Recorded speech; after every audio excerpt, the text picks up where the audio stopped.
Oke, baik. Karena sesi Soma sudah selesai, saat ini kita akan melanjutkan lagi di sesi ketiga dengan pemateri yang sama, dengan membahas yang lanjutan yang tadi, yakni terakhir pada pemeriksaan saksi ataupun keterangan ahli, Pak. Ini untuk bisa merefresh lagi, saya buka sesi pertanyaan dulu ya, Pak ya. Nanti bisa dilanjutkan lagi dengan pemaparan materi. Ya, baik, untuk para peserta PKPA yang ingin bertanya, bisa mengajukan pertanyaan dan bisa angkat tangan. Maupun yang ada di Zoom, bisa melalui kolom chat ataupun raise hand. Terima kasih. Monggo Bapak Ibu sekalian, tadi saya tutup. Assalamualaikum, saya buka sekarang. Assalamualaikum warahmatullahi wabarakatuh. Nggih, monggo dalangnya beliau dalangnya kan moderator. Aku tukang nabuh, nggih. Monggo terserah. Mau tanya, monggo silahkan. Yang bisa saya jawab, insya Allah saya jawab kontan, yang tidak menyusul atau saya kredit. Jika ada yang ingin bertanya, Bapak atau Ibu? Sementara belum, maka saya lanjutkan. Ya, monggo Pak. Dilanjutkan aja ya. Dari penonton, dalangnya sing nabuh aku, penontonnya lanjut, jadi lanjut. Oke, lanjut. Ya, pemeriksaan saksi. Saksi ahli tadi sudah ya? Sampun, lanjut.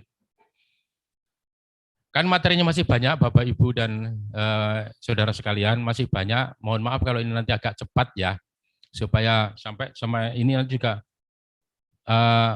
barang-barang yang saya sebutkan, saya jelaskan. Kalau nanti Bapak, Ibu membutuhkan, bisa fotokopi, sampaikan sama panitia ya. Kalau misal ini nanti saya sebutkan satu persatu apa saja. Binatang opo, biar ngerti jenengan. Ya, okay. Pemeriksaan terdakwa. Prinsip-prinsip terdakwa mempunyai hak-hak untuk menjawab. Kata-kata sebenarnya prinsip terdakwa untuk mempunyai hak-hak. Jadi hak-hak terdakwa itu supaya diperiksa, segera diperiksa hak-hak terdakwa ya, supaya dia didampingi oleh penasihat hukum, hak terdakwa ya, supaya bisa makan minum sesuai dengan itu, tidak diperas, tidak diancam, tidak dan lain-lain, maka itu bagian daripada hak-hak terdakwa. Ya. Jadi menjawab, kalau tidak bisa menjawab, terdakwa juga punya hak. Lupa saya, Pak. Orang mungkin dipedungi sama jaksa maupun polisi. Ya. Jenengan ini sampaikan aja. Wis ngono lali ngono ya. Pak lali, Pak. Selesai. Terdakwa atau tersangka lali. Tulis di situ. Menggunakan bahasa yang dapat dipahami, dimengerti. Jadi terdakwa mempunyai hak untuk dipahami. Pertanyaannya adalah pertanyaan yang bisa diterima oleh tersangka atau terdakwa.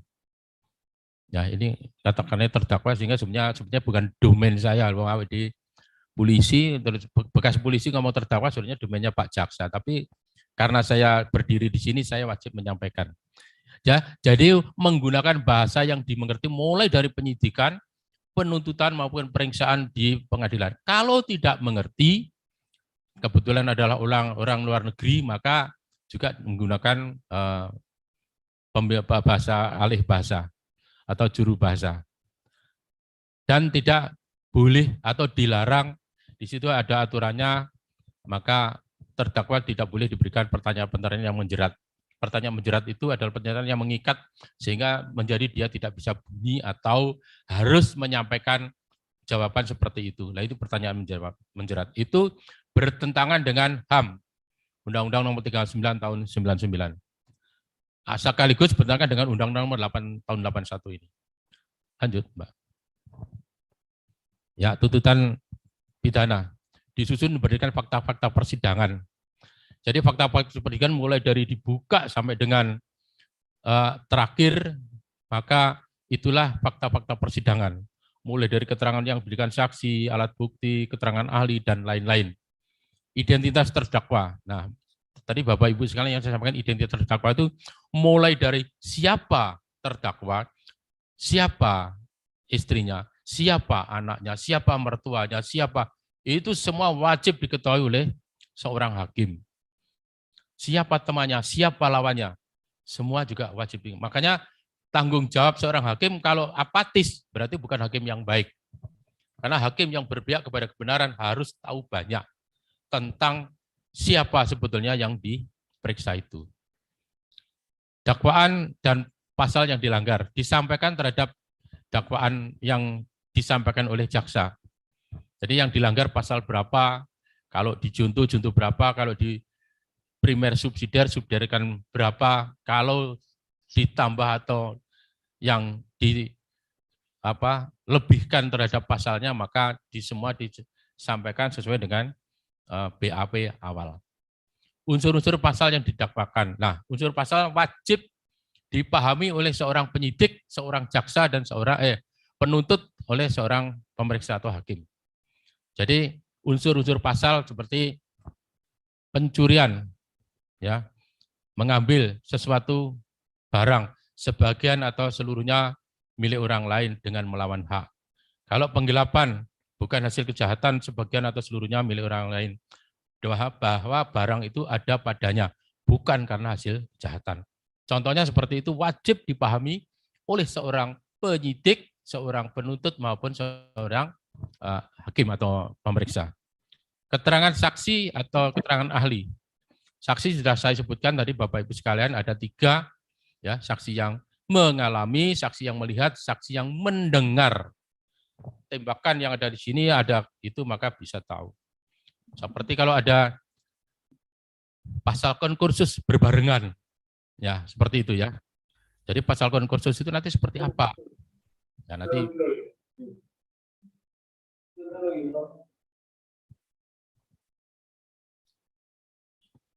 ya lanjut ya. Jadi pasal ulangi.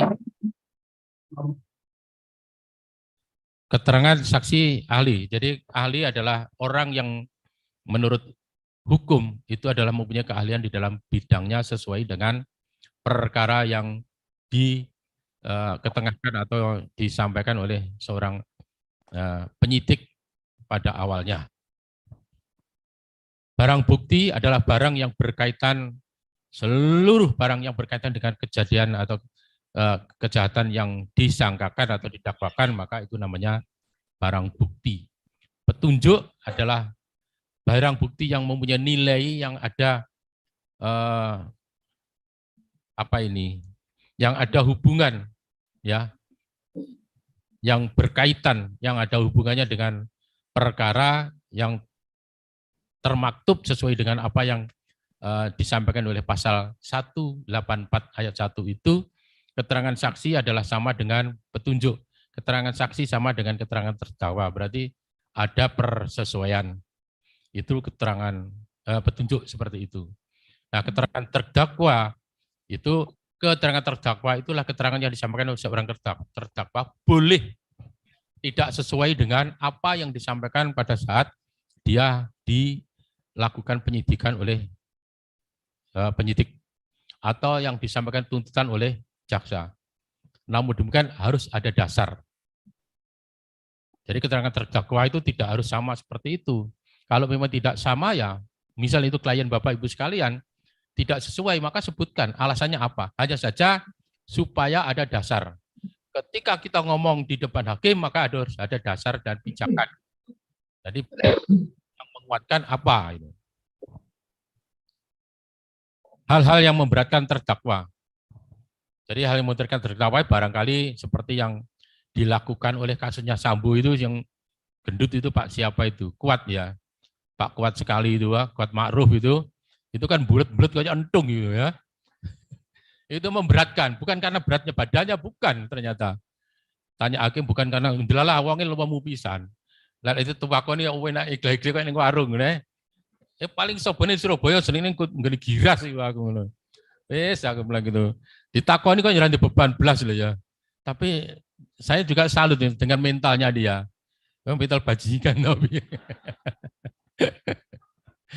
Hal-hal yang meringankan terdakwa. Nah, barangkali terdakwa itu belum pernah atau tidak pernah melakukan kejahatan. Terdakwa mengakui dengan baik, memberikan keterangan sesuai dengan apa yang didakwakan oleh jaksa dan lain-lain.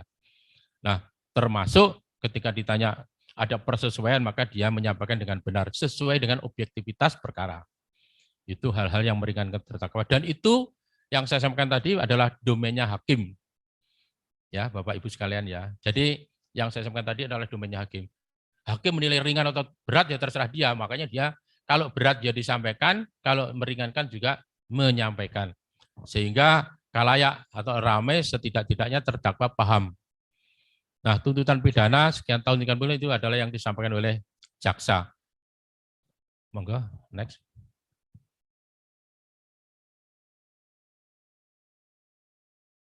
Ya, pledoi.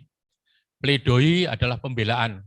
Jadi kita sebagai kuasa hukum daripada klien mempunyai kewajiban untuk membuat pledoi. Oleh sebab itu, yang harus dipahami Bapak Ibu sekalian, seorang pengacara harus paham bahasa Indonesia dengan baik. Bahasa hukum ketika kita masih S1 dulu kan diajari ya. Kita di semester 1, semester 2 itu bahasa hukum itu dinilai. Nah, yang jelas itu tidak boleh melakukan yaitu tadi penjelasan-penjelasan yang muter-muter itu ya. Jadi pledoi itu adalah pembelaan. Oleh sebab itu ketika Bapak Ibu sekalian menerima kuasa, tanyakan sebanyak-banyaknya seluruhnya. Apa yang ada di benaknya klien kita berkaitan dengan perkaranya. Jadi kalau misal perkara pencurian, jadi takoni pacarmu piro, salah itu. Arahnya kemana-mana itu, ya. Jadi ditakoni gitu, pernah duwe pacar apa ae, sapa ae. Nah, itu tidak boleh. Tapi kaitannya dengan pencurian dikaitkan bahwa keluargamu berapa, ini berapa, bahwa uang yang barang yang kau curi itu kau kemanakan dan sebagainya dan sebagainya. Jadi kita akan bisa memberatkan pledoi kita itu bisa meringankan bahkan bisa membebaskan klien kita atau terdakwa, tapi juga bisa menjerumuskan klien kita menjadi tambah berat. Karena hakim punya kemandirian.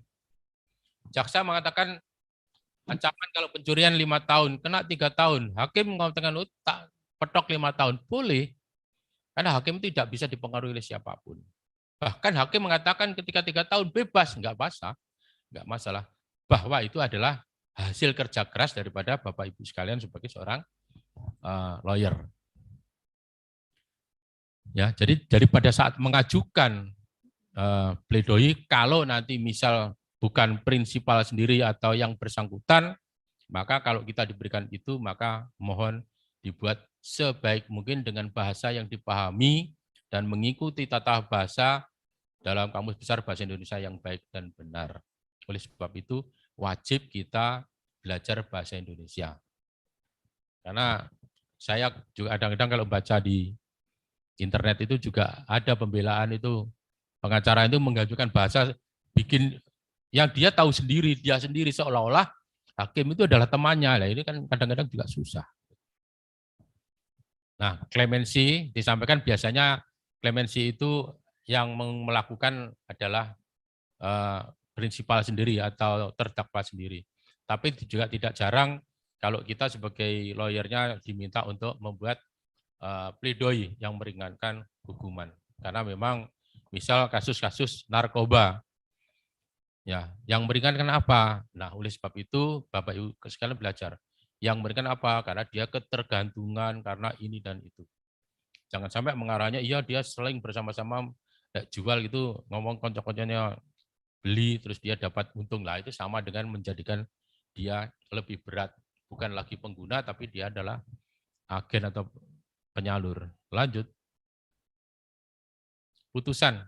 Nah, putusan ada prinsip putusan diambil secara musyawarah majelis. Tadi sudah saya sampaikan kepada Bapak Ibu sekalian, kalau majelisnya ada 3, maka bisa diskor. Ya. Kalau 3 keseluruhan nggak ada masalah, tapi kalau 21 juga harus dipertimbangkan. Kalau terjadi hal satu ragu-ragu, satu iya, satu tidak, maka inilah yang harus dijadikan satu. Maka putusan, makanya bunyinya majelis. Kalau majelis semua harus yang sedikit misal 21, maka satu harus mengikuti yang 2. Tadi disampaikan suara terdapat perbedaan, suara terbanyak. Jika belum bisa putusan meringankan dicatat bersifat rahasia. Nah, ini yang tahu hanya majelis saja. Hakim yang berpendapat beda dapat membuat dissenting opinion. Nah, ini boleh juga menyampaikan bahwa yang berbeda itu menyampaikan surat, membuat surat opini itu kepada atasannya. Lanjut. Ya, upaya hukum biasa, perset, banding, dan kasasi.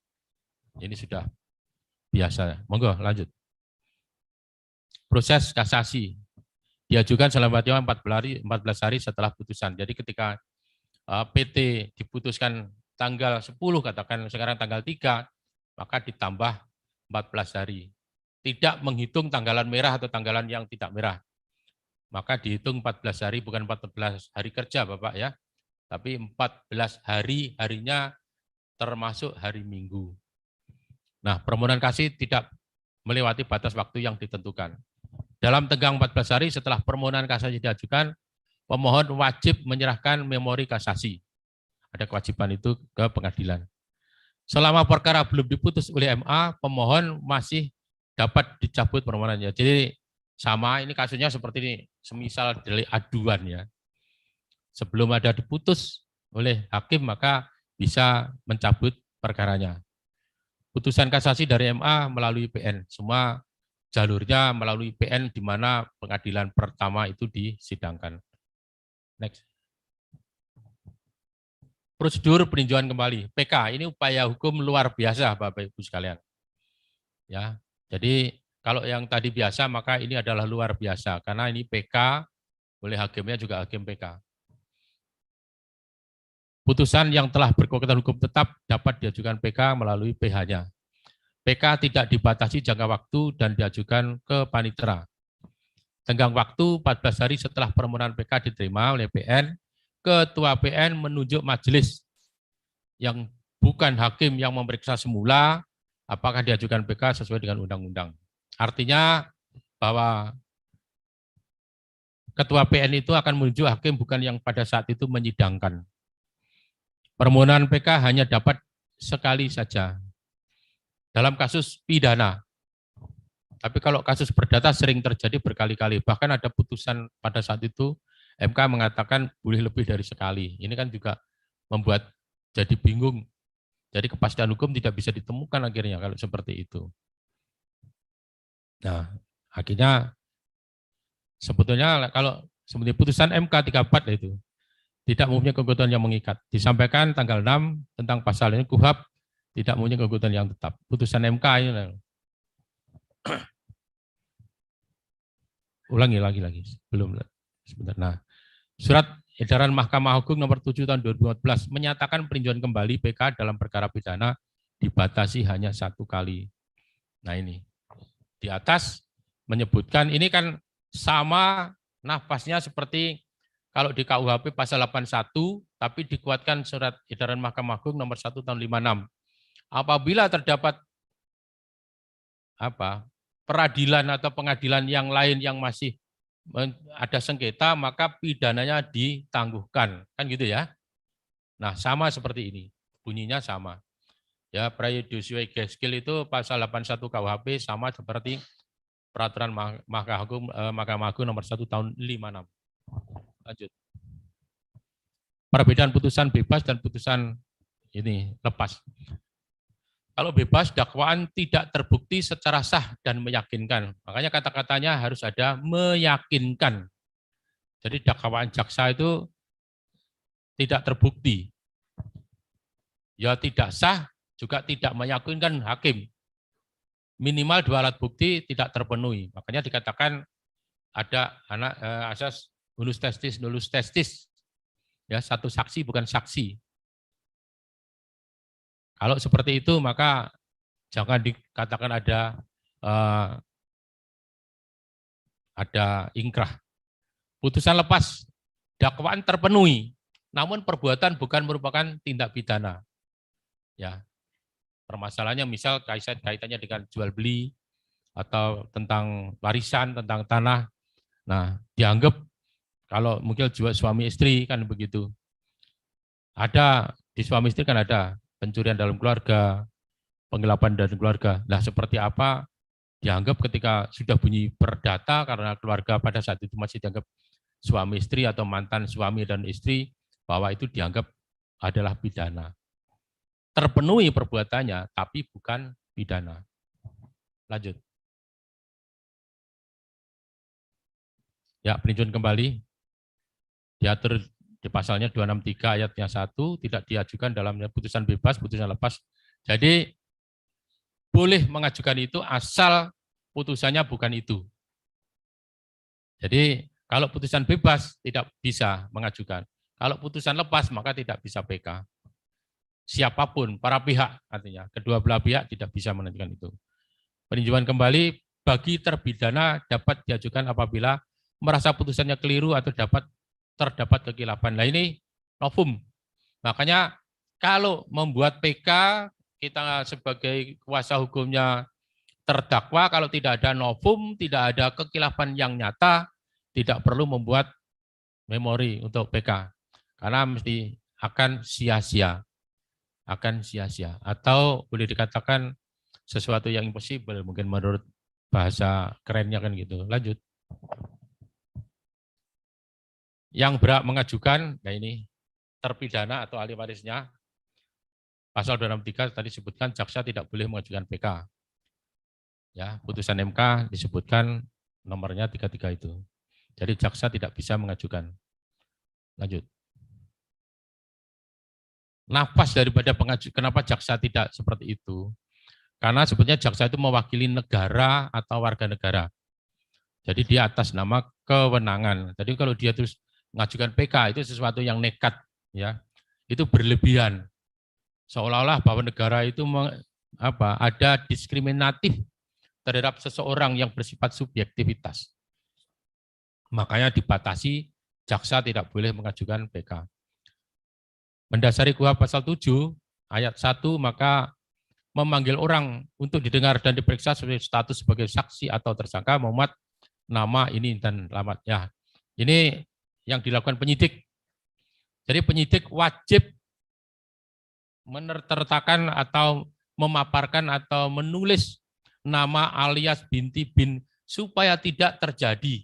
Ini masalah ini saya masih ingat ketika dulu, ini agak rahasia tapi saya jelaskan supaya Bapak Ibu sekalian tahu. Kasus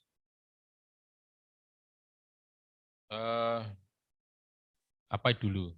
8 kasus 83 masih ingat Bapak? Kasus 83 rame-rame pembunuhan rame-rame itu masih ingat? Petrus.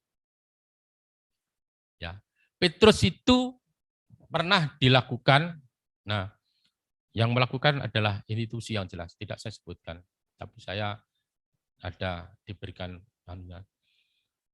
disebutkan namanya A, jalannya itu. Nah, kebetulan dindingnya tidak disebutkan. Coba ketika sudah di mobil mau dieksekusi, untung ya Allah itu masih berpihak kepada orang seperti ini. Ketika sudah mau disikat, dia ngomong apa? Pak, sama itu salah. Aku itu, ya bahasanya salah satu unsur. Aku itu tentara, Pak. Saya anggota ABRI. Coba. Udah kalau itu protes terus mati itu siapa? Satu nama Surabaya ini, satu nama, satu jalan, tapi BIN-nya itu ternyata diabaikan, salah ambil. Nah ini akhirnya fatal. Itu dulu pernah terjadi kasus itu pada saat Petrus tahun 83. Saya nyar-nyaran jadi polisi saya. Tapi saya sudah berkutat di situ, saya tahu dikit-dikit kan gitu ya. Jadi disebutkan, makanya di surat panggilan sekalipun jangan sampai salah alamat. Lanjut. Nah, surat perintah penyidikan adalah surat perintah terhadap personil. Seseorang, semua polisi, apa penyidik tidak. Jadi penyidik itu punya skep. Kalau bintara dari Kapolda, ya, tadi kalau perwira dari Kapolri, CQ-nya seperti itu. Jadi tidak, kalau sudah polisi mesti penyidik, tidak. Semua reskrim penyidik bukan. Ya, jadi penyidik atau penyidik pembantu itu ada surat keputusan dari atasan penyidik. Ya, lanjut. Jadi bukan surat perintah yang saya mau coba, skep ya. Jadi saya katakan seorang polisi, saya punya skep nama saya. Nah, Tadi disebutkan di situ surat itu surat perintah. Jadi selain skep ada surat perintah penyidikan oleh atasan penyidik.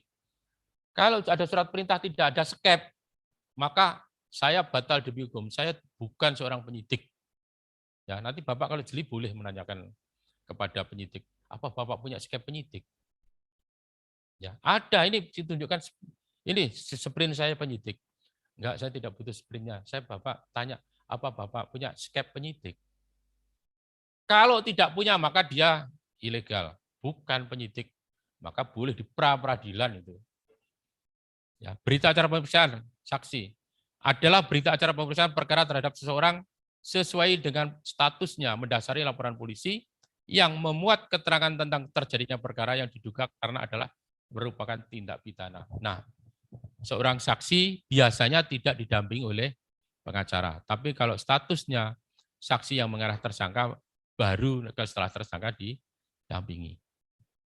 Ya, jadi saksi sudah saya sebutkan ada 3 yang saya maksud. Lanjut. Surat penangguhan penahanan. Nah ini tadi sudah saya sampaikan kepada Bapak Ibu sekalian. Adalah surat yang berisi tentang dilakukan penangguhan penahanan atas diri tersangka atau terdakwa dengan atau tanpa jaminan uang. Sudah saya sebutkan, orang boleh.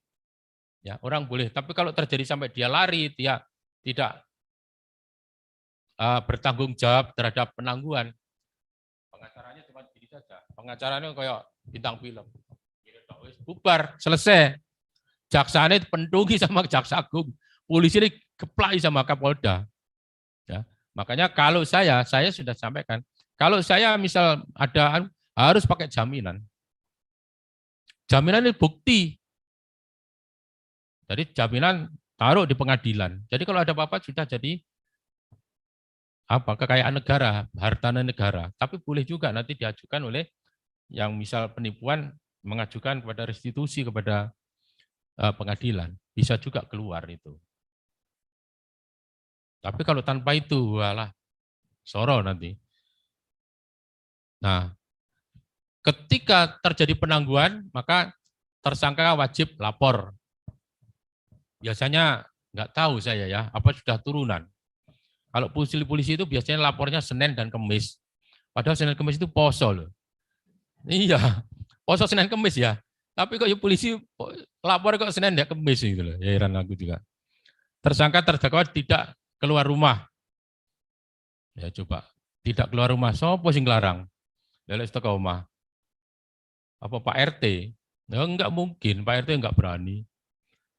Tersangka tidak keluar kota. Yaitu bahasanya seperti itu. Ketika tanda tangan, ya Pak, tidak keluar rumah, tapi tidak keluar negara akhirnya. Tidak keluar rumah, tapi malah ke Malaysia. Ya sudah, kalau sudah seperti itu, makanya hati-hati. Oleh sebab itu, Bapak Ibu sekalian, kalau sampai jenengan sebagai, boleh, orang sebagai penanggung jawab atau sebagai sing nanggung kalau terjadi penangguhan. Saya Pak, jaminannya. Nah, sama jadi penjaminnya, jangan sekali-sekali mau ya. Karena apa? Akibat hukumnya kalau sampai dia kabur, soro sampean. Vinyerung diwenehi perkara ini sudah deret-deret kemana-mana. Wes rambutnya sama tambah putih. Kalau rambutnya putih dadi ireng. Iya kan? Nah, rambutnya putih kan karena mikirnya banyak jadi hitam. Tapi rambutnya hitam mikirnya ingin jadi rambutnya putih kan gitu.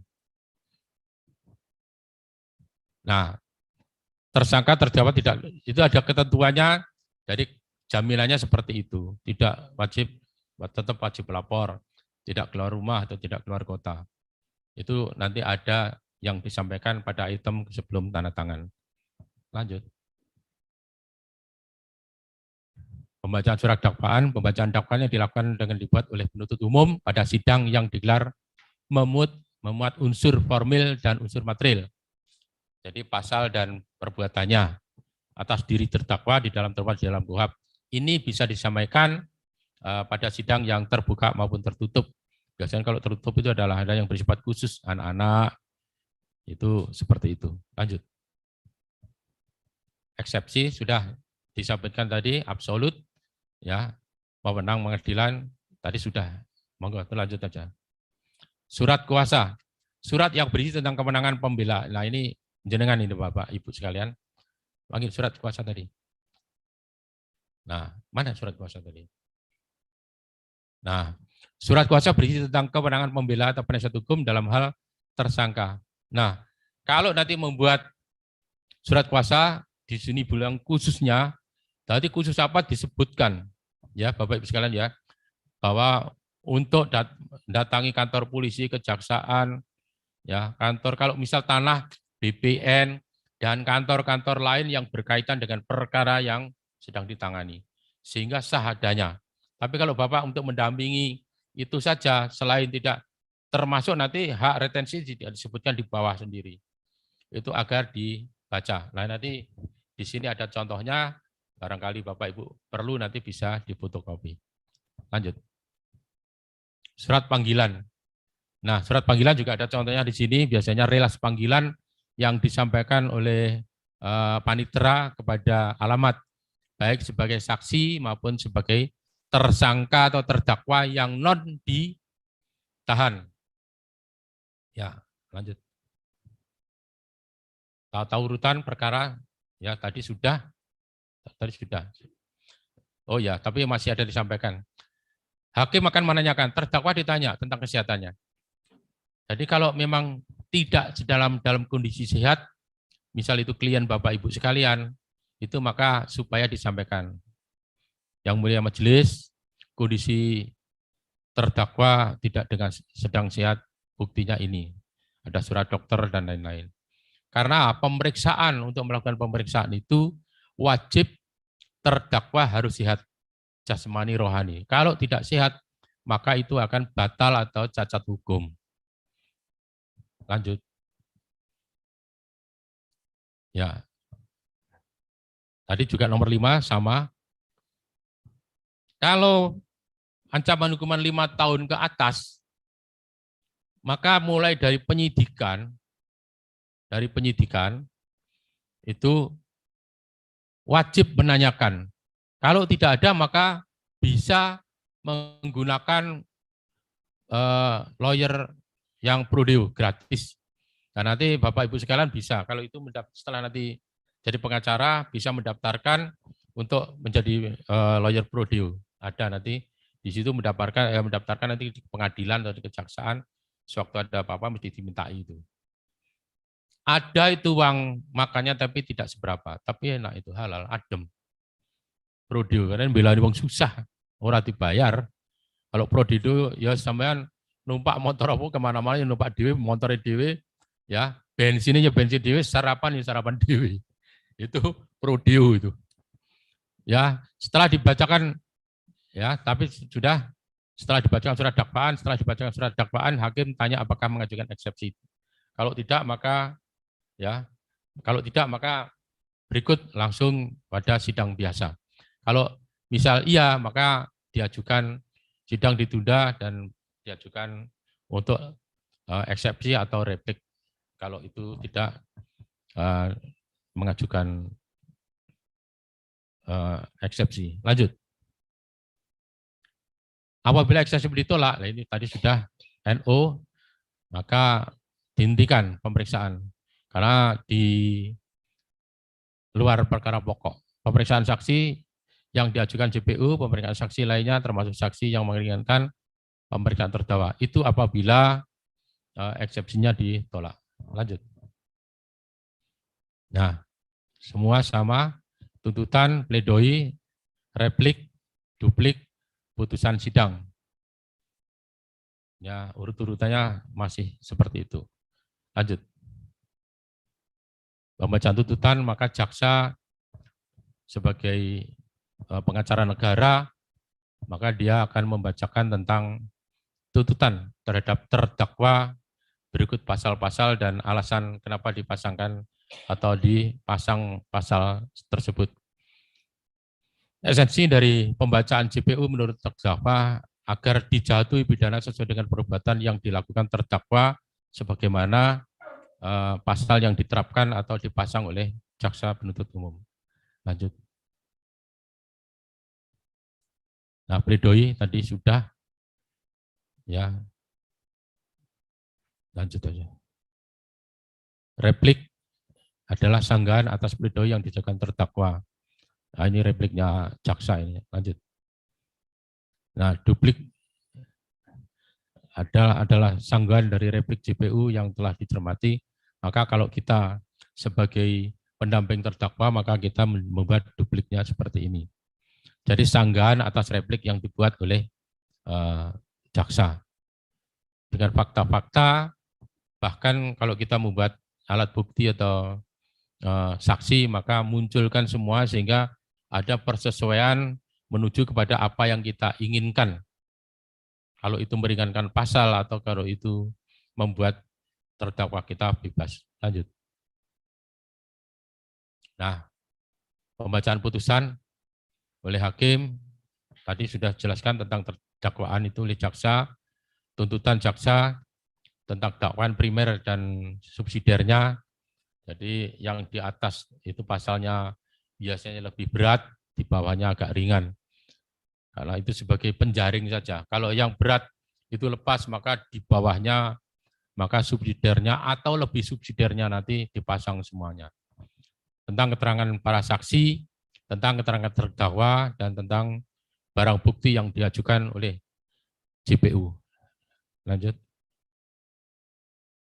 Nah, tentang fakta-fakta hukum dalam perkara itu adalah domainnya hakim. Dari semua hakim melalui paniteranya, biasanya kalau ini ada 3, nanti biasanya pakaiannya beda, pakai jas, itu hitam atau hijau itu, maka dia nulis-nulis, nah itu sebagai katakan notulen dalam perkara yang disampaikan itu. Jadi seorang panitera membuat notulen ini. Nah, tentang pertimbangan hakim atas dakwaan primer dan subsidiar, tentang pertimbangan hakim terkait fakta-fakta hukum, keterangan saksi, semua diramu oleh seorang hakim baru dimajeliskan, majelis baru berembuk. Ya, berembuk. Sudah saya sampaikan minimal adalah ada 10 item atau variabel seorang hakim itu bisa memutus apa benar, meyakinkan atau tidak meyakinkan. Lanjut. Ya, tentang pendapat majelis, tentang pertimbangan majelis, tentang vonisnya. Nah, vonis di sini adalah juga disampaikan kemandirian seorang hakim memberikan vonis di dalam suatu perkara. Setidaknya karena vonis itu ada kata-kata Tuhan, maka boleh dikatakan manifestasi atau bahwa seorang hakim itu adalah pengejawantahan Tuhan yang ada di bumi ini, harus membuat putusan yang seadil-adilnya. Kalau bertentangan dengan keadilan, maka hakim itu yang akan menanggung. Makanya kalau kita kadang-kadang di pengajian, saya sering mendapatkan tausiah disampaikan gitu. Seorang hakim 1000, maka 1 yang masuk surga. Yang 999 masuk mana? Mungkin masuk kafe juga tahu ya saya itu.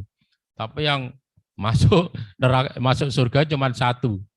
Nah, yang 999 yaitu tadi masuknya kemana saya tidak tahu. Nah, yang jelas memang memberikan putusan itu tidak semudah yang kita bayangkan. Ya, makanya di dalam Bapak Ibu sekalian tidak menutup kemungkinan. Jangan yang masih muda nanti daftar menjadi hakim boleh. Ya. Balik, tahu-tahu setelah jadi pengacara di sini besok ketemu malam ini jadi hakim. Makanya kalau jadi hakim jadilah hakim yang adil. Supaya tidak ikut yang 999. Lanjut. Pengambilan putusan, salinan putusan, nah itu tadi pengadilan yang telah mempunyai perkara yang ingkrah dikirim pada pihak, ya para pihak. Jadi ke jaksa, terdakwa atau PH-nya. Ya. Yang paling aneh itu sebetulnya ada di situ. Saya selama sekian tahun jadi penyidik, sekian tahun jadi kapolsek, belum pernah saya dapat salinan putusan itu. Padahal, ya itu tadi Pak, di situ di amanatnya KUHAP itu, kita itu mendapatkan gratis. Nah, ternyata yang pengadilannya podo ae. Ora adil. Ya, ora kopi-kopi ora oleh iku. Nah nanti jenengan ya gitu nanti. Karena di sana nanti akan dikirim bohong. Sampean meneng oleh orang itu nanti. Tapi lek datang ditakoni nanti. Jadi sik takoni. Nah, kalau kita gak cepet ngomong mau ngunter ya. Kayak untuk polisi, tahu untuk polisi? Untuk polisi itu di sini ditaleni ya, di bawah tali sepatu. Jadi untuk tim melatih ini munggah mana? Mudul-mudul kayak untuk polisi. Tapi lah mana? Pak ingin ke kopi-kopi langsung nyoh gitu. Ya itulah. Makanya keadilannya seperti itu. Mendapatkan keadilan podo ae. Neng polisi yang ngono, gak bikin laporan ini orang coba cepet ya. Sik ditinggal adus, sik ditinggal turu. Nah, makanya tak kami dihukum itu seperti itu. Gak tahu, poinnya dihukum kabeh ae. Ya, lanjut. Tata cara mengajukan banding. Jadi surat kuasa apabila dari ada Bapak Ibu segala pihaknya. Formulir data kita minta kepada pengadilan tentang data-data pemohon. Pemohon membanding dan tenggang waktu 7 hari setelah putusan. Jadi pada saat putusan ada waktu. Nah, ketika pikir-pikir itu jangan lama-lama. Diberikan waktu 7 hari. Nah, membuat memori banding beserta soft copy-nya. Nah, ini kalau dulu nggak ada soft-softan itu. Ya pokoknya jangan asem tok. Sekarang pakai soft ini. Ya toh. Soft copy-nya dengan tujuan apa? Supaya nanti pengadilan tinggi gampang karena nyolok. Nah, putusannya gampang, cepat gitu. Nah, selama perkara belum diputus, permohonan banding dapat dicabut. Nah, seperti itu. Tapi kalau perkara korupsi, mau ngajukan kasasi, kalau Pak Hakimnya Pak, sekarang udah meninggal ya, yang dari Madura itu lah. Pak, siapa aku lali. Pokoknya 10 tahun, dulu malah jadi 15 tahun itu loh. Pokoknya kalau koruptor itu ngajukan banding, habis riwayatmu. Pak Sopo Madura itu loh. Bukan, buat Amin itu terdakwa. Buat Amin itu dia meninggal di pengadilan, meninggal di penjara. Bukan, maksud saya hakim MA yang, aduh lali jenengnya aku. Kartijo. Pokoknya itu loh, bintang film kena 8 tahun kan. Begitu Pak Artijo langsung 18 tahun ke Blakembing. Itu loh yang suaminya meninggal itu loh. Yang Manado sekarang jadi Muslim itu loh, siapa itu? Yang dari Demokrat. Sudah. Yang bapaknya rektor itu loh. Dari Samratulangi. Ya itu, coba kena Artijo malah nyonyor kabeh dah. Makanya kalau ngajukan kasasi apa disandet ya orang ngerti bagus. Itu mungkin Pak Guyuban koruptor itu disandet Artijo akhirnya mati betul. Ya habis kalau kena dia pokoknya mau dilipat gandakan. Kena 8 tahun jadi 16 tahun. Mau kena dia. Tapi saya setuju aku. Malah sebetulnya kalau koruptor hukum pancung ya malah. Karena sekarang koruptor itu, coba kalau Bapak Ibu sekalian tahu, pengadilan lapasnya para koruptor itu. TV ada, AC-nya ada, mangannya beda, istri atau suami boleh datang. Loh, bukan datang tok loh ya. Datang dan lain-lain. Ya, coba. Lah kayak nang omahe dhewe. Dulu Tommy Soeharto, walaupun gawe Nusa Kambangan, lah. Di sana isinya cuma catatan dagangan tok iku. Ning kono kaya kantore pindah. Iya. Lah terus kalau hari Sabtu weekend dijemput sama helikopter yang Jakarta. Pengacara ini jenengan semua ndang sugih tahun ini. Sayangnya dalam bayangan kita itu. Lanjut. Wewenang menentukan penanganan atas terdakwa beralih ke pengadilan tinggi sejak saat diajukan permintaan banding. Jadi pada saat gimana terdakwa Pak banding tempus delicti pada saat itu disampaikan banding, maka setelah itu penanganan berpindah. Kewenangan ada pada Kejaksaan Tinggi atau Pengadilan Tinggi. Ya, salinan nanti disampaikan oleh, tapi tetap ngambilnya di Pengadilan Negeri. Lanjut. Memori banding. Pengajuan memori banding tidak diatur dalam undang-undang. Jadi memang tidak ada aturan sejauh masih belum ada putusan banding oleh Pengadilan Tinggi, maka memori banding dapat diajukan. Lanjut. Klemensi tadi sudah. Nah, tadi sebentar, di bawah itu ada justice kolaborator. Itu kasusnya Sambu. Ya. Jadi yang Barada itu sampai sekarang masih menjadi seorang polisi dan itu bagian yang tak terpisahkan. Saya yakin kalau kira-kira Barada Eliezer itu tidak menyampaikan seperti itu, kira-kira sih bulat belum bisa karena apa? Semua tutup mulut. Ya. Karena polisi itu ajarannya pada PKI ya. Gerakan tutup mulutnya kuat. Iya. Kita memang di dalam pendidikan seperti itu. Maka memegang rahasia sekeras-kerasnya jadi itu dianggap rahasia, makanya nggak akan makanya ajaran polisi mudah ajaran PKI ya. Tapi dalam hal memegang rahasia loh ya, bukan ajaran yang lain loh ya. Lain aku bisa digantung oleh polisi nanti. Jadi ajarannya kayak gitu, sama rasa sama rata, yuk kabeh mangan bareng gitu ya. Jadi ajaran yang saya sampaikan seperti itu. Jadi memang seperti itu. Kalau komandan sudah ngomong A, sampai di bawah ya A. Dulu saya juga gitu, jadi Kapolsek itu walaupun aku rasa seneng, ya nggak seneng ya tetap dilaksanakan. Seperti kegiatan, mohon maaf kalau Bapak Ibu kan tahu, kita kalau operasi di jalan itu, seperti minum obat, toh pagi juga operasi, siang operasi, malam operasi, subuh operasi lagi. Itu bukan karep kita itu, tapi karep pimpinan. Itu namanya dulu operasi multi sasaran. Makanya dulu Pak Anang Iskandar sekarang jadi anggota DPR, enggak nyalon itu dari Pak PSI itu, ya gitu. Wes Pak Mul susah Pak Mul.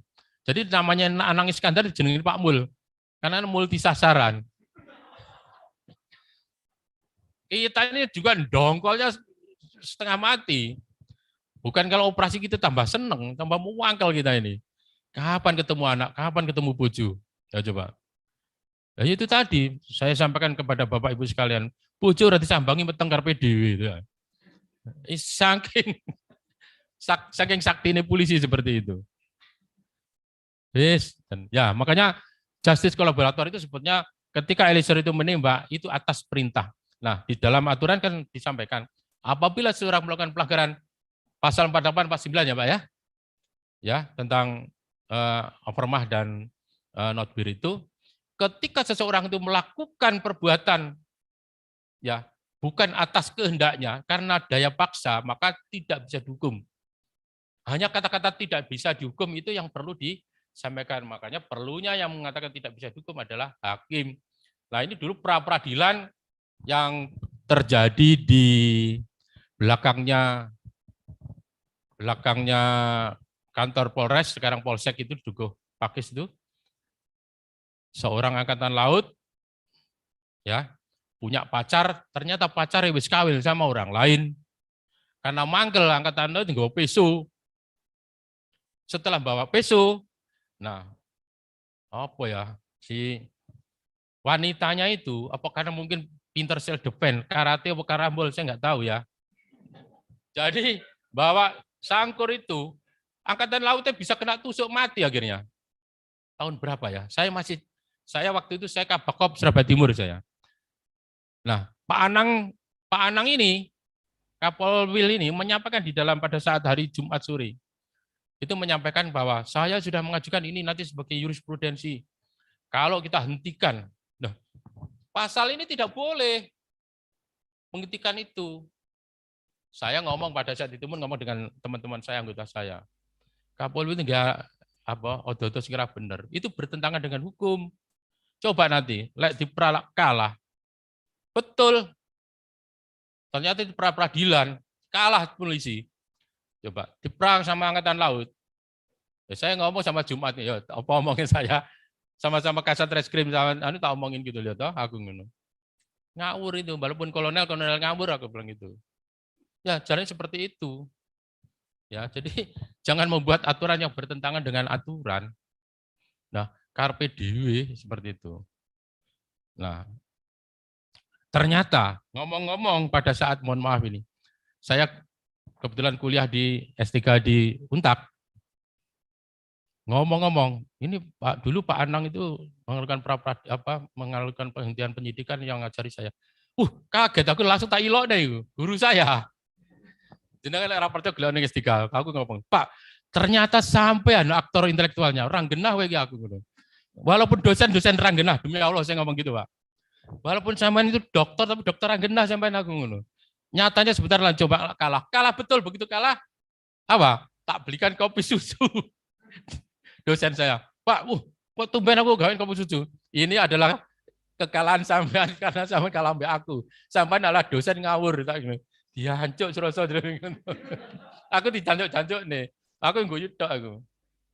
Ini ngomong, orangnya pintar bahasa Inggris ngomong. Aku lali jenengnya aku. Rambutnya putih, Pak.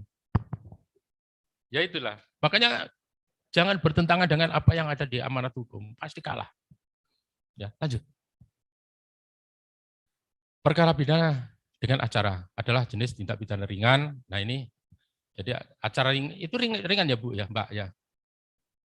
Lah ya ringan ya. Kalau ini ditutupi rakyat ini. Cepat ya. Lah ya kan nggak tahu, penonton nggak tahu itu. Ada jenis tindak pidana ringan. Nah tindak ringan itu sama dengan ya, biasanya pasalnya 508 itu 505 sampai 508. Nah tipiring itu misal gelandangan, pengemis, itu waktu saya dari KPU-nya Sabara, cuma 1 lembar saja. Dan ini langsung diserahkan kepada hakim. Jadi tanpa JPU, itu tipiring. Nah ini panitera tercatat hakim tunggal berkara dengan sama ini tipiring itu mirip-mirip dengan tilang. Ya, sama dengan tilang. Kalau mungkin Bapak Ibu sekalian tahu sidangnya tilang kan gitu. Ini diketok duok langsung ketok duok gitu. Jadi mau apa itu tahu ya hakim tukang ketok palu wis langsung serahkan gitu aja. Sing penting bayar jadi ngono. Lanjut.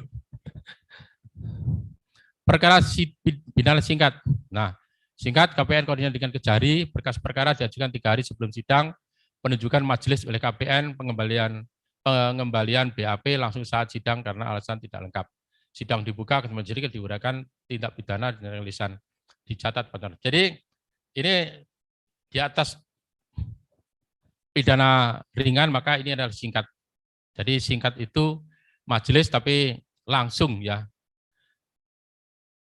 Jadi tidak seperti yang biasa itu. Harus pakai katakan replik duplik tidak. Jadi alasan itu nanti bahkan jaksa itu bisa menyampaikan dakwaan secara lisan.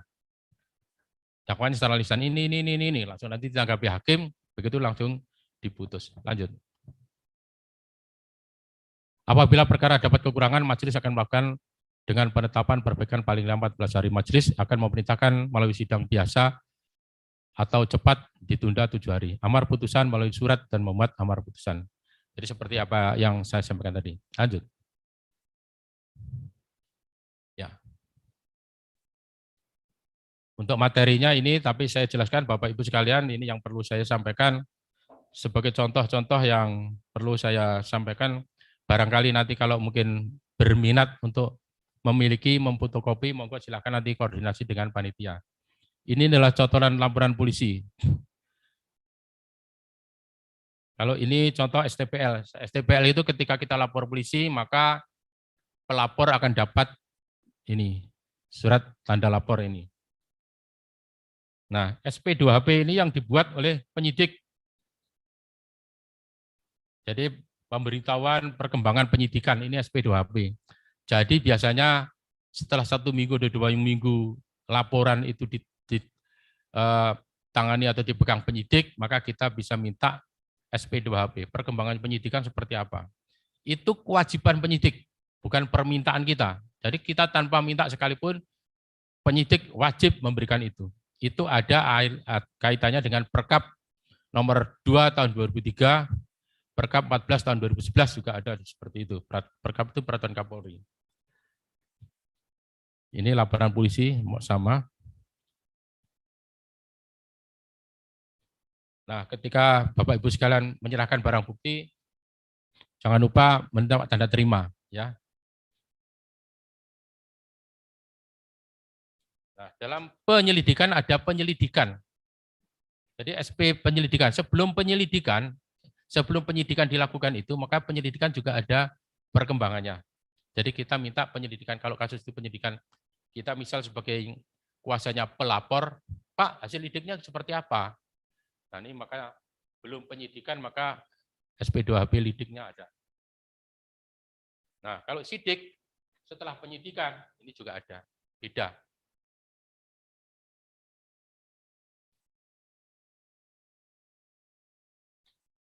Tapi semua kira-kiranya atau permasalahannya sama untuk pro justisia.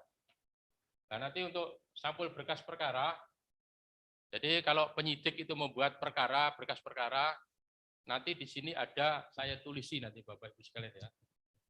Silahkan nanti kalau mau fotokopi monggo. Sampul berkas perkara ada, fotokopi tersangka, tersangkanya ada. Iya, ini bukan nampang. Bukan nampang, itu dipaksa polisi kan foto. BB juga gitu, BB-nya kalau sabu maka dipoto. Nah, surat perintah ada semua ini. Makanya nanti yang saya sampaikan tadi, selain surat perintah, harus seorang penyidik mempunyai surat keputusan. Skep. Kalau tidak itu berarti penyusupan itu, penyidik ilegal. Ya, Sprintcap. Saya bacakan aja. Terus BAP.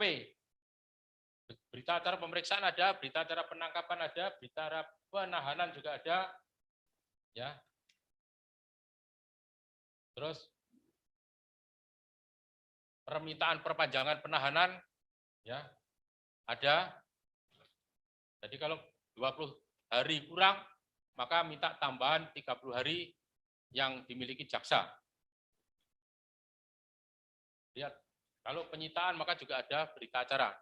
Kalau barangnya klien itu disita, maka minta ya berita acara, dibuatkan berita acara.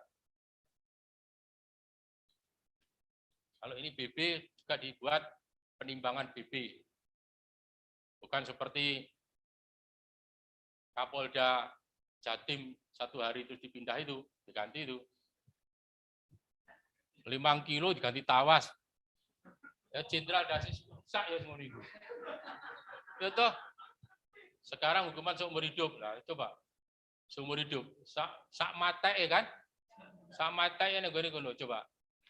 Padahal jenderal itu tinggal gini-gini toh ya. Kalau di Akpol kan ada, karena anak saya kan ya lulusan Akpol. Jadi kalau udah gini sama juniornya sudah siap gitu juniornya. Tapi lah saya sesit mana nanti kampleng ini malah. Sama narapidana yang lain. Jenderal kan di sana, sekarang kamu ketahanan, udah aku dulu. Nah, penetapan BB ada. Sprint penggeledahan badan, penggeledahan rumah ada. Wajib ada. Persetujuan penggeledahan. Persetujuan itu kalau pemilik rumah tidak setuju maka menggunakan ketua RW boleh, kepala desa boleh, termasuk ada saksi yang lain. Kalau tidak itu maka tidak bisa. Lapor maka nanti pengajuan dan dari kepala lapor nanti akan memberikan. Misal itu nanti otopsi ya katakan. Ini BA Sita, kalau perkaranya dihentikan maka SP3-nya juga ada. Pengajuan gelar perkara. Jadi kalau misal Bapak Ibu sekalian sebagai pelapor, terus perkaranya seperti apa, belum jelas, maka segera ajukan untuk membuat surat kita, mengajukan kepada Kapolres CQ Kasat Reskrim, ya, atau Kapolres Tabes CQ Kasat Reskrim. Tujuannya apa? Yang disampaikan untuk dilakukan gelar perkara untuk objektivitas terhadap kasus atau posisi kasus yang sedang dialami oleh klien saya seperti apa. Yaitu segera minta ini permajangan tahanan sama, tapi semua sama, tapi ini bedanya Pak. Ini P21. Jadi ini sebagian untuk diketahui saja, tapi sebagian bisa digunakan oleh Bapak jelas. Seperti P21. Jadi kan tidak akan menerima ini, karena ini adalah dari jaksa kepada polisi bahwa kasusmu apa perkara yang diajukan berkasnya sudah diterima. Jadi segera dialihkan, ada 3 yang disampaikan, maka berkas perkara, barang bukti dan tersangka segera diserahkan kepada JPU. Itu kewajiban penyidik. Nah, relas panggilan seperti ini tadi yang saya sebutkan di sana, Bu, Bapak Ibu sekalian. Nanti akan dapat ini, klien kita atau kita akan dapat relas panggilan dari pengadilan negeri yang dibuat oleh Panitra. Perlindungan hukum itu apabila ini ada contoh perlindungan hukum apabila klien kita ini ada hal-hal yang mengkhawatirkan terhadap keselamatannya, baik keselamatan secara fisik maupun psikis, maka bisa membuat perlindungan hukum kepada pejabat setempat, ya, baik kepada Polsek maupun Polres. Tapi bukan Koramil ya, Koramil jauh lebih kecil. Jadi kepadanya pejabat dimaksud untuk memberikan perlindungan.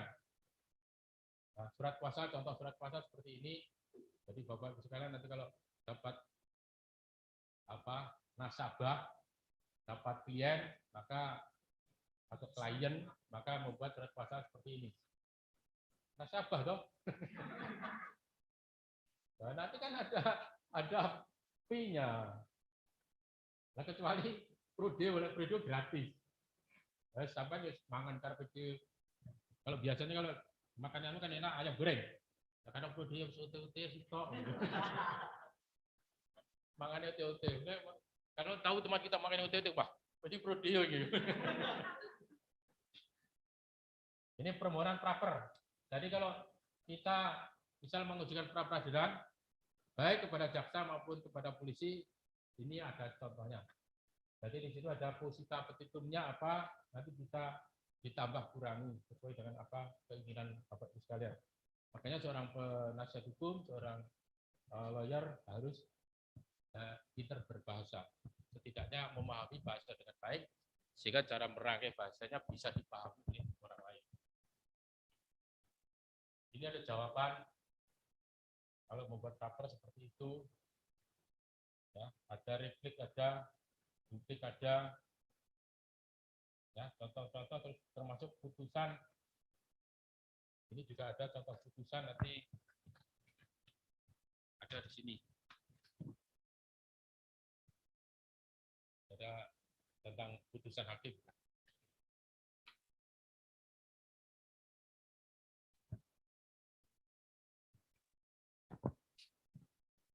Ini ada yang tingkat banding juga ada, yang PK kapan itu sudah saya juga ada. Mungkin sampai di sini yang materi yang saya sampaikan Bapak Ibu sekalian sebagai bahan dalam contoh-contoh, dan ini, nah ini ketika saya dulu jadi polisi, saya membuat jawaban, membuat hasil pelaksanaan kegiatan seperti kalau nanti dengar sudah mendirikan sendiri atau ada apa bor sendiri, nah, nanti anak buat benar kamu setiap perkara bikin laporan mulai dari awal sampai terakhir. Nah, itu cukup sebagai file kita, jangan mengandalkan yang sudah hilang, ya, tapi harus ada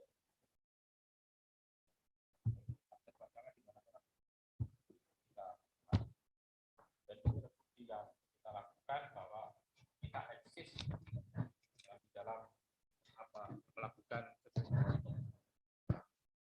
Mungkin demikian yang dapat saya sampaikan Bapak sekalian. Sekali lagi kalau nanti yang membutuhkan untuk di fotokopi, koordinasi dengan panitia, saya kembalikan kepada.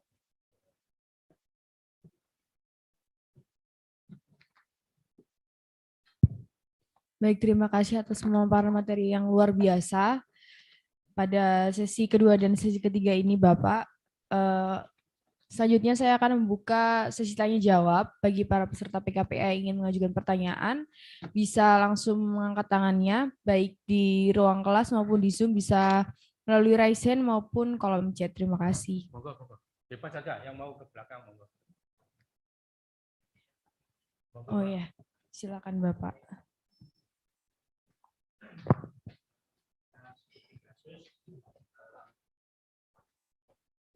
Perkenalkan diri.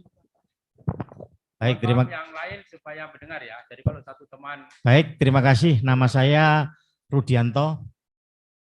Ini ada studi kasus, mungkin barangkali ada mohon jawaban Bapak. Studi kasus adalah tanah ada di Surabaya ada 11,3 hektar, di mana tanah tersebut adalah asli tanah milik adat. Ketika tahun 60, tanah tersebut disewa oleh PT Pertamina. Jangka waktunya 30 tahun. Ketika tahun 97 tanah tersebut sudah dikembalikan kepada warga dengan dasar surat pernyataan yang dibuat oleh pimpinan PT Pertamina dan dilegalkan semua pejabat Pertamina, baik Biro Hukum Pertamina, aset Pertamina. Yang kami tanyakan adalah warga ada dua warga ini ada dua versi, Bapak. Versi yang pertama adalah versi yang menempati tanah tanpa ada dasar surat, dan yang versi yang kedua menempati tanah dengan dasar letter C kalau zaman sekarang. Tanah tersebut didaftarkan di kantor Badan Pertanahan Surabaya 1.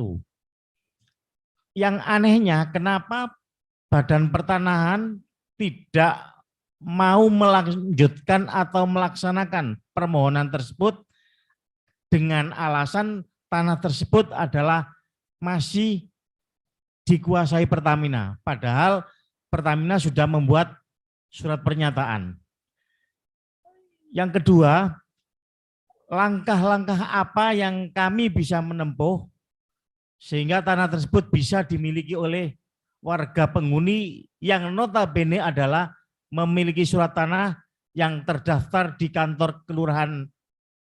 Gitu aja Bapak. Terima kasih. Terima kasih Bapak. Apakah sudah jelas Pak pertanyaannya?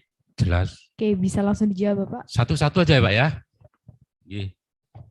Pertama saya ucapkan terima kasih kepada Pak Rudianto dan Bapak Ibu sekalian, ini sebagai studi kasus kita yang berkaitan dengan masalah tanah. Artinya pertama ini adalah sebetulnya adalah tanah adat. Tanah ini sebetulnya kalau dulu kita pada masih tunduk pada hukum barat ya. Makanya kalau namanya igendom itu sebetulnya igendom itu kalau sekarang ini SHM itu Pak ya. Jadi kalau ada yang ngomong tanah ini tanah igendom. Bukan kalau tanah igendom itu tanah siapa, bukan. Tanah igendom itu sebenarnya sertifikat tanah yang sudah bersertifikat tapi yang mengeluarkan adalah Belanda pada saat itu. Jadi bukan dinas BPN atau BPN yang sekarang ini. Kalau kita pahami tadi 11 hektar,7 ya Pak ya, tanah adat tersebut disewa 30 tahun. Sekarang pertanyaan saya awal, hubungan hukum sewa menyewa itu antara siapa dengan siapa Pak?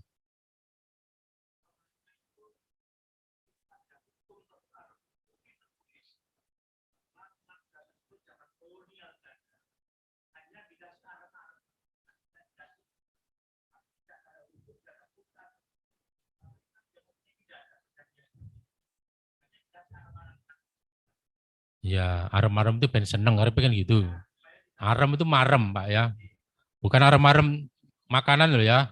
Lek wong Surabaya arem-arem itu pikiran kita ke arem-arem lek jerone ana dagingnya enak itu. Bukan.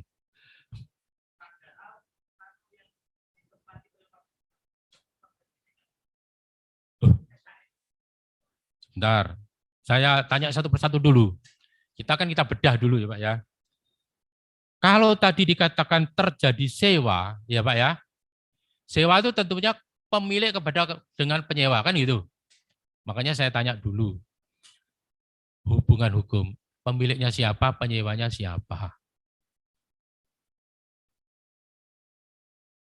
Ulangi, pemiliknya siapa, penyewanya katanya Pertamina. Pertamina itu nyewa kepada siapa? Buktinya apa?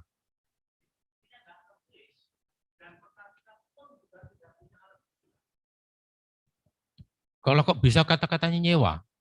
Uang sewanya yang terima siapa? Bentar, pemilik apa yang menempati? Kalau pemilik pada tanggal 29 September 1960 itu dari hak barat terbit Undang-Undang nomor 5 tahun 60 ya Pak ya. Nah, kalau memang dia pemilik, dasar kepemilikan apa orang itu?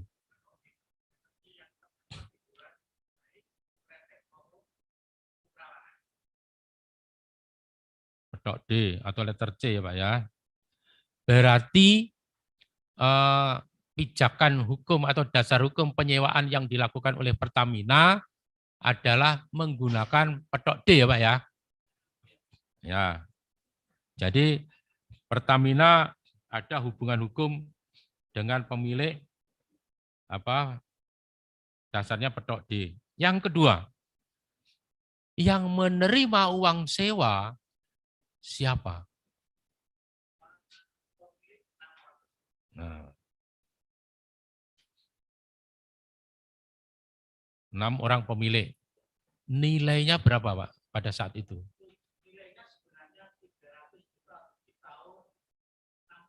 Eh,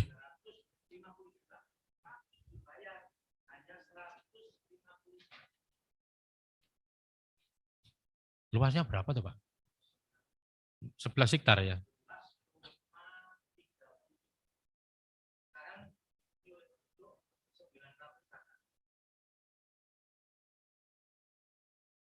Pemiliknya, jadi 6 orang pemilik, dasarnya petok D. Terus 30 juta ya Pak, 300? 350 juta. Petok D tersebut atas nama ABC sampai 6 orang itu ya Pak ya? Nah, makanya saya katakan nanti kita kan kalau sudah dasar hukumnya fakta-fakta hukum kita ngomong tentang pendapatnya kan gitu. Terus setelah tanah tadi diserahkan oleh Pertamina, apa juga diserahkan kepada 6 orang itu? Iya, dikembalikan ya. Ya, makanya itu. Nah, iya.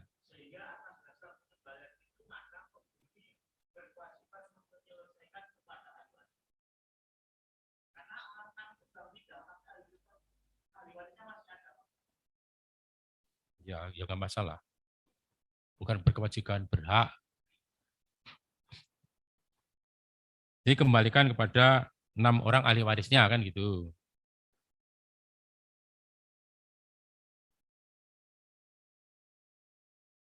Nah, setelah dikembalikan sama 6 orang ini diajukan sertifikasi. Dasarnya petok D. Ya, ya podo itu. Ya, diajukan.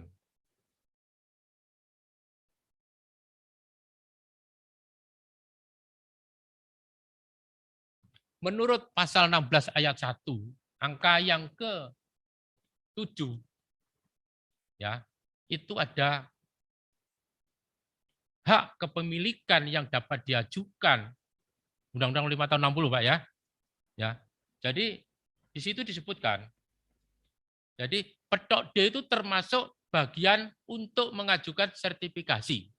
Sah itu.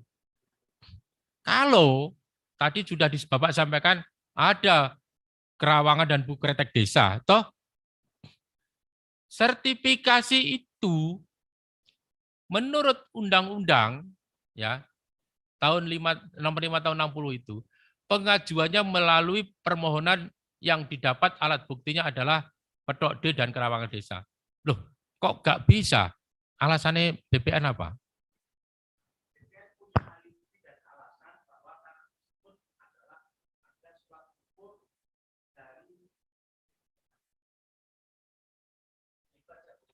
Nah, sekarang bukti pengembalian itu lisan atau tertulis.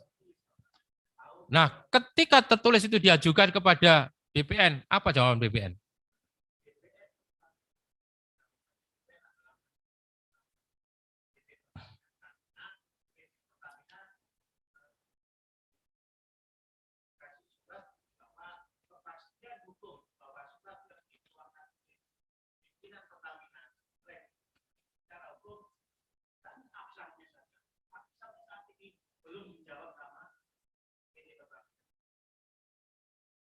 Nah, enggak. Pada saat penyerahan ada stempelnya enggak? Semuanya lengkap ya. Nah, kalau memang itu sudah saya sampaikan. Menurut pasal 16 ayat 1 di angka 7 di bawah sendiri kan ada ya ini termasuk surat apa adat ya, termasuk surat-surat lain yang menguatkan. Di situ ada petok D atau letter C itu. Bahkan itu bukan adat, tapi itu sudah menurut undang-undang ada 17 aturan yang sampai perdes itu ada. Padahal letter D itu kan dibuat kepala desa atau lurah, atau Pak. Nah, makanya kalau itu sebenarnya menilai-nilai hukum. Kalau memang sudah seperti itu, langkah hukum yang harus Bapak tempuh, saya tidak ngomong itu sudah tempat 900 wong wis karpe terserah itu aku ya. Lakukan gugatan perdata. Daftarkan ke pengadilan negeri. Dasarnya alat buktinya adalah pertama, kepemilikan hak. Yang kedua, terus kalau pada saat mengajukan ada hitam di atas putihnya. Pada saat Pak aku nyewa, ada nggak? Cari dulu. Pada saat pemilik, saya Pertamina, Pak tanah sampai pertama ada nggak? Cari itu. Dapatkan itu sebagai bagian yang tak terpisahkan dari alat bukti yang sah bahwa terjadi penyewaan atau peminjaman dari pemilik kepada Pertamina. Untuk melengkapi ketika setelah 30 tahun, Pak, tak kembalikan. Pak, uang sewanya 300 juta, iki kwitansinya ini. Itu sudah betul ditambahkan satu alat bukti yang kaitannya dengan petok D. Ya, dapatkan kalau bisa saksi. Ono enggak saksi si urip? Nah, cepet, aja oleh mati. Lah iya, makanya cepet-cepet. Kalau memang caranya seperti itu, Bapak segera ambil keterangan direkam, di video direkam, sampaikan itu, ya. Sekarang, Pak. Iya. Ya, iya, sekarang. Yang mulai. Ya, tapi jangan sampai kena anu loh ya. Gendeng pamungkas ngerti sandet kok. Ya, jadi sudah cukup. Itu sudah cukup. Jadi saya katakan, kalau tanah itu tanah, katakan pampasan perang yang tidak atau tanah itu adalah yang tidak dimiliki oleh siapapun, maka siapapun yang menempati itu secara berturut-turut menguasai tanah itu dalam hitungan 30 tahun, maka dia mempunyai prioritas untuk mengajukan sertifikat. Nah, tadi disampaikan, wis duwe lebih dari 30 tahun kan? Nah, itu prioritas. Lebih-lebih dari wis nyewa bukti. Nah, nanti caranya seperti itu. Tergugat pertamanya adalah BPN.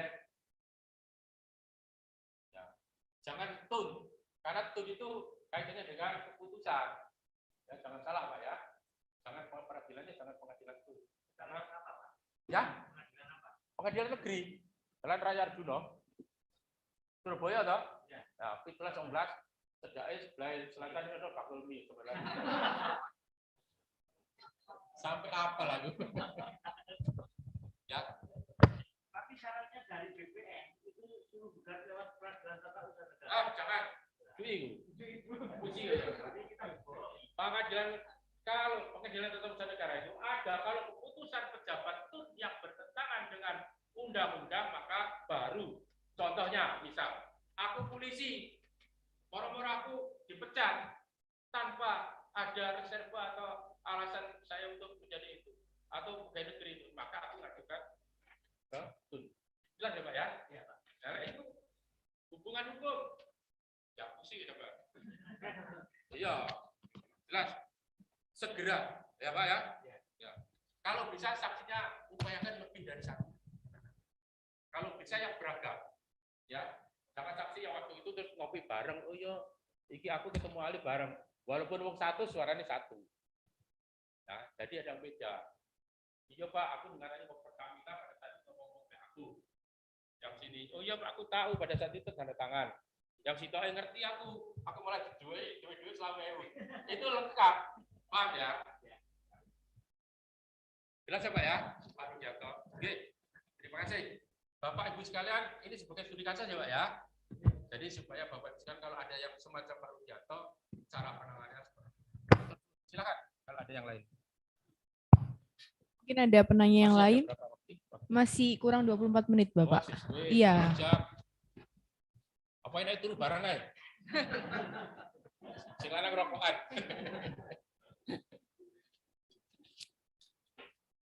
Ada yang ingin bertanya lagi mungkin? Ya kalau masih ada, monggo. Kalau tidak, nggak usah dipaksakan. Semakin cepat semakin baik. Kayaknya udah pengen pulang, Pak. Hah? Kayaknya udah pengen pulang. Ya sudah. Bapak Ibu sekalian, kalau tidak ada lain yang ditanyakan, pertama, saya terima kasih atas tanggapan positif dari Bapak Ibu sekalian, mau mendengarkan dengan baik, menyimak, bahkan ada yang bertanya. Yang kedua, di dalam saya menyajikan apabila terjadi ucapan saya, kata kalimat saya yang kurang berkenan, saya mohon maaf yang sebesar-besarnya. Yang ketiga, mudah-mudahan Bapak menjadi Ibu sekalian, menjadi lawyer yang profesional. Amin. Dan jangan sampai kayak OJK Ligis ya. Aku takut pedih betul saya. Saya jangan sampai junior-junior saya ada yang seperti itu. Karena apa? Sebetulnya itu tadi, rumusnya apa? Enggak ada. Pengacara sing resik itu enggak ono. Sama dengan polisi. Polisi resik itu enggak ono. Oleh polisi resik yo, orang polisi separuh mlebu neraka juga. Kan gitu. Pengacara ya gitu, kalau resik-resik enggak ono. Tapi yang pinter-pinter, paham ya Pak ya? Yang pinter-pinter Bapak sekalian. Itu saja dan terakhir saya terima kasih kepada sekali lagi WK yang telah memberikan waktu kepada saya. Itu saja saya sampaikan. Assalamualaikum warahmatullahi wabarakatuh. Selamat sore dan Om Swastiastu, Namo Buddhaya, Salam. Baik, terima kasih Bapak. Saya ucapkan terima kasih Bapak Suroso yang berkenan untuk menyempatkan waktu dalam memberikan materi yang luar biasa kepada kami. Semoga di lain kesempatan kita bisa bertemu lagi untuk diskusi lebih panjang ya Bapak. Dan semoga ilmu yang kita dapatkan hari ini bisa bermanfaat dan berkah untuk kedepannya. Saya juga mengucapkan terima kasih atas atensi dan perhatiannya dari para peserta PKPA. Semoga di lain kesempatan kita bisa bertemu lagi. Akhir kata, saya Anila Rasa selaku moderator mengucapkan undur diri. Wassalamualaikum warahmatullahi wabarakatuh. Satu yang saya minta, kalau kita bangsa Indonesia, satu kalimat untuk saya. Merdeka! Merdeka! Ya. Sebelum pulang, mari kita untuk maju ke depan untuk foto bersama pemateri kita. Iya, Pak.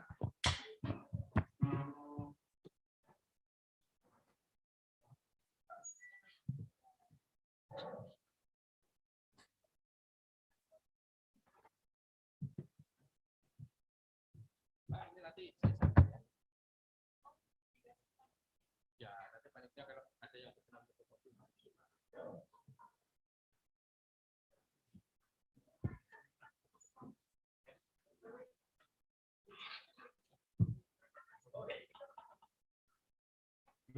Buktimu tuh malah Melayu.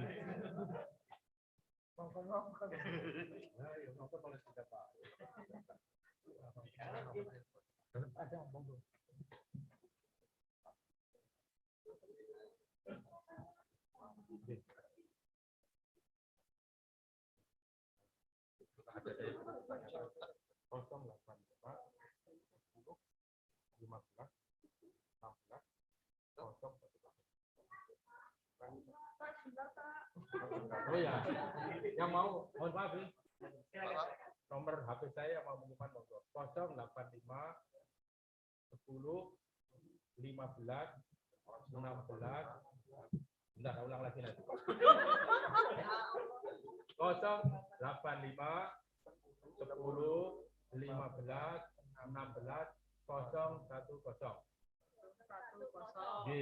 Itu konversi, tapi saya itu nomor saya nomor fleksi itu. Dalam? Ya itu sama, itu sudah. WA saya itu. Cuma satu store. Dulu punya ada yang 592 tapi kalau di hacker orang aku enggak khawatir kalau nanti kejahatan tak buang juga. Ada apa?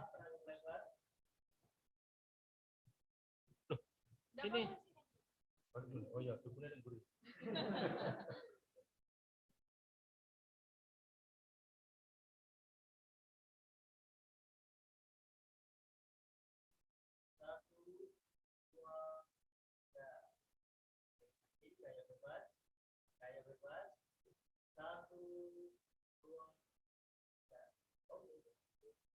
Terima kasih.